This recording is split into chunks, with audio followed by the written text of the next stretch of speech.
تو رحیم ہے تو کریم ہے، تیری ذات سب سے عظیم ہے۔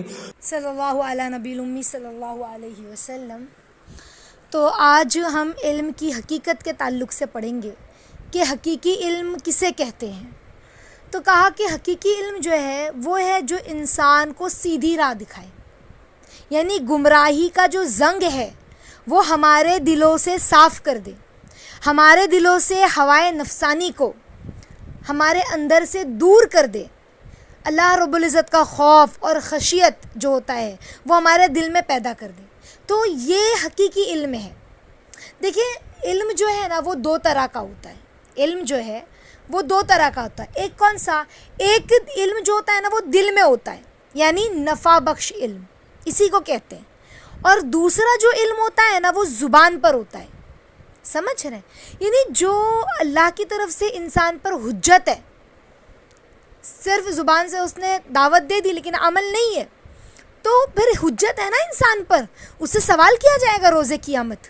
تو کیا سمجھ میں آیا؟ حقیقی علم جو ہوتا ہے نا، سچا علم، وہ انسان کو نفع دیتا ہے، جس سے پہلے تو دل متاثر ہوتا ہے، پھر اس کے تمام جسم کے اعضاء اور جوارے پر وہ ظاہر ہوتا ہے، سمجھ رہے؟ جو حقیقی علم ہوتا ہے۔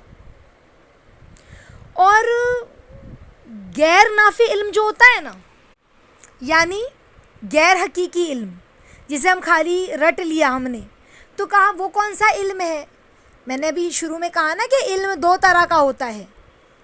علم جو ہے دو طرح کا، ایک کون سا علم دل میں ہوتا ہے، ایک زبان پر۔ جو دل میں ہوتا ہے وہ انسان کے دل کو متاثر کرتا ہے، پھر اس کا اثر اس کے جوارے پہ، اس کے روح پر آتا ہے۔ لیکن جو زبانی علم ہوتا ہے، صرف زبان سے ہی بول رہا، عمل میں کچھ نہیں ہے، وہ انسان کو نفع نہیں دیتا، وہ غیر نافع علم ہوتا ہے، صرف زبان کی حد تک وہ محدود رہتا ہے، اس کا اللہ کے نزدیک کوئی مرتبہ نہیں ہے ایسے علم کا، جو صرف رٹا ہوا علم ہو، جو صرف رٹایا ہوا علم ہو، سمجھ رہے؟ یعنی علم نافع بندے کو اگر حاصل ہو جائے نا، تو اس کی کھلی علامت کیا ہے جانتے ہو؟ انسان کو دنیا سے نفرت اور آخرت کی طرف اسے رغبت ہونے لگے گی۔ جب یہ کیفیت ہمارے اندر پیدا ہونے لگے نا، تو ہم سمجھ لیں کہ علم نافع کا حصول ہو رہا ہے، کہ ہمیں دنیا سے نفرت، یعنی دنیا اچھی نہیں لگ رہی ہے، دنیا کو بندہ پھر للچائی ہوئی نگاہوں سے نہیں دیکھ رہا ہے، بلکہ آخرت کی فکر، آخرت کی طرف رغبت ہوتی ہے، سمجھ رہے ہیں؟ تو علم نافع کی دوسری علامت کیا ہے معلوم ہے؟ نفع بخش جو علم ہے، اس کی دوسری علامت یہ ہے کہ جس کو بھی حقیقی علم حاصل ہوتا ہے نا، تو اس کے علم اور عمل اور اس کا قول اور اس کا حال، یعنی جو وہ کہتا ہے، جس پر وہ عمل کرتا ہے، اس میں مطابقت ہوتی ہے۔ ایسا نہیں کہ بولتا کچھ اور کرتا کچھ، ایسا نہیں ہوتا۔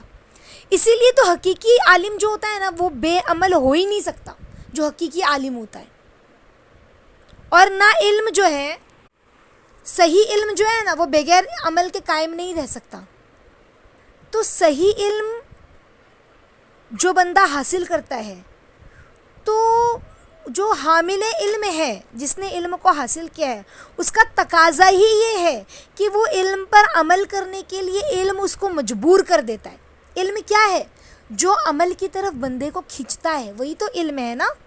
اللہ کے نبی صلی اللہ علیہ وسلم نے جب اللہ کے نبی صلی اللہ علیہ وسلم نے جب اللہ تعالیٰ کے ارشاد کی تلاوت کی، جس کا مطلب ہے فَمَن يُرِيدُ اللَّهُ أَن يَهْدِيَ يَشْرَحْ صُدُورَهُ لِلْإِسْلَامِ، یعنی کہ اللہ تعالیٰ جس کو ہدایت دینا چاہتے ہیں نا، اس کے سینے کو اسلام کے لیے اللہ تعالیٰ کھول دیتے ہیں، سمجھ رہے؟ تو پوچھا گیا کہ کس کے سینے کو کھول دیتے ہیں؟ سینے کو کھولنے کا مطلب کیا؟ تو ہمارے نبی نے کیا فرمایا کہ علم کا نور جب دل میں ڈالا جاتا ہے نا، تو سینہ جو ہے وہ اس کے لیے کھل جاتا ہے۔ تو سوال کیا گیا ہمارے نبی سے کہ اس کی کیا علامت ہے؟ تو ہمارے نبی صلی اللہ علیہ وسلم نے فرمایا کہ اس کی علامت یہ ہے کہ بندہ دنیا سے دوری اختیار کرے گا، آخرت کی طرف رجوع کرے گا، وہ رغبت ہوگی، اور موت سے پہلے پہلے موت کی تیاری کرے گا۔ دیکھو، امام غزالی رحمۃ اللہ علیہ فرماتے ہیں نا کہ جس کو حقیقی علم کی دولت سے نوازا جاتا ہے نا، تو اس میں 5 طرح کی صفات پیدا ہوتی ہے، 5 اوصاف پیدا ہوتے ہیں۔ اب ہم چیک کریں کہ کیا ہمارے اندر یہ 5 اوصاف پیدا ہوئے ہیں؟